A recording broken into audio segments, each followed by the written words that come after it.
Menteri Keuangan Sri Mulyani Indrawati buka-bukaan soal anggaran negara yang sudah dihabiskan untuk mendukung penyelenggaraan PON ke-20 Papua. Menurut mantan Direktur Pelaksana Bank Dunia itu, apabila dirinci total duit APBN yang sudah dihabiskan untuk mendukung pelaksanaan PON ke-20 di Papua adalah sebesar 10,43 triliun rupiah. Besarnya dana APBN untuk membiayai PON ke-20 di Papua ini karena pencairannya sudah dilakukan semenjak tahun 2018 hingga 2021. Selain itu, dana besar juga dikeluarkan pemerintah pusat untuk keperluan pembangunan infrastruktur baru, terutama sarana dan prasarana olahraga sejumlah cabang olahraga dalam PON ke-20 di Papua.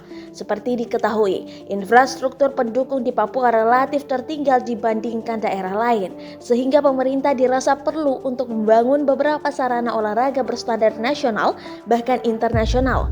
Sri Mulyani berujar, penyaluran dana APBN untuk PON ke-20 di Papua ini dilakukan lewat berbagai skema, baik belanja langsung kementerian lembaga maupun transfer ke APBD Provinsi Papua.